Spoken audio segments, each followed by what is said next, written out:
আলী রাদিয়াল্লাহু আনহুর ঘটনা। আল্লাহ নবী বললেন শেষ রাতের বেলা, আগামীকাল বাদ ফজর আমি এমন একজনের হাতে পতাকা দিব যাকে আল্লাহ ভালোবাসেন, তার রাসূলও ভালোবাসে, যে নিজেও আল্লাহকে ভালোবাসে, রাসূলকে ভালোবাসে। সব সাহাবীরা আকাঙ্ক্ষা করলেন যে আমি হব সেই। ওমর ইবনে খাত্তাব মনে করছেন আমি মনে হয় সেই সাহাবী।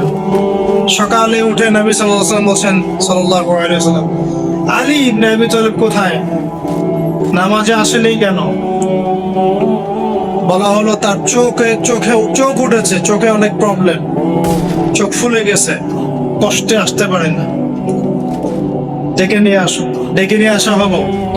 নবী সাল্লাল্লাহু আলাইহি ওয়াসাল্লাম মুখের লালা থুতু এভাবে নিয়ে তার চোখে লাগিয়ে দিলেন। আলী ইবনে আবি তালিব বলছেন আগে এই চোখে যা দেখতে পারতাম না তাও দেখতে পারা সম্ভব। পতাকা দিলেন, খায়বারে যাও। খায়বারের নামুস দুর্গ জয় হচ্ছিল না। কোন দুর্গ? নামুস। খায়বারে যাও, ওখানে মারহাব একজন সেনাপতি আছে, ইহুদিদের বড় কমান্ডার। বলছে ওদেরকে আগে ইসলামের দাওয়াত দিবা, যদি ইসলাম কবুল করে যুদ্ধের দরকার নাই। ওই হাদিসটা এখানে এসেছে, লাউ ইয়াহদিয়াল্লাহু বিকা রাজুলান ওয়াহিদান খায়রুল লাকা মিন হুমুরিন নাআম। তোমার দাওয়াতে যদি একজন ইসলাম কবুল করে হকের পথে আসে, লালুট কুরবানি করার চেয়ে বেশি নেকি পাবে। এটা এখানে আসছে হাদিসটা। আর যদি দাওয়াত কবুল না করে জিজিয়া দিয়ে থাকবে, জিজিয়াও দিতে চায় না, তখন আক্রমণ করবে। এই সুন্নাহ মেনে আমরা যুদ্ধ করেছি, সুন্নাহ মেনে। মুসলমানরা যখন যুদ্ধ করেছে, মুসলমানদের হাতে কোনো নারী নিহত হয় নাই, কোনো শিশু নিহত হয় নাই। আর এদের তো যুদ্ধের কোনো জ্ঞান নাই, সব যুদ্ধ অপরাধ, এদের সবই যুদ্ধ অপরাধ।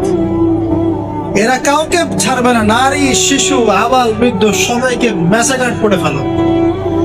আর নবী সাল্লাল্লাহু আলাইহি ওয়াসাল্লাম সাহাবীদেরকে পাঠাতেন, বলতেন নারীদেরকে আক্রমণ করবে না, শিশুদেরকে হত্যা করবে না। কেউ যদি যুদ্ধের মাঠেও কালিমা পড়তে চায় তাকে কালিমা পড়ার সুযোগ দিবে। তো খায়বার বিজয় হলো এই আলী রাদিয়াল্লাহু আনহু হাতে। এটার ঘটনাটা একটু বলি, লোভ সামলাতে পারছি না।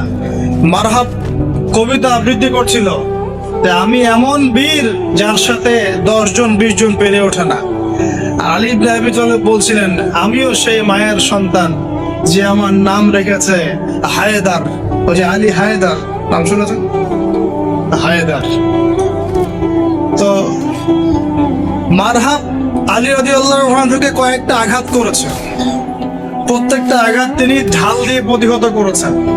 এক পর্যায়ে এটা হিস্ট্রির মধ্যে আসছে, এটা কোন হাদিসের দলিল না, হিস্ট্রির মধ্যে আসছে।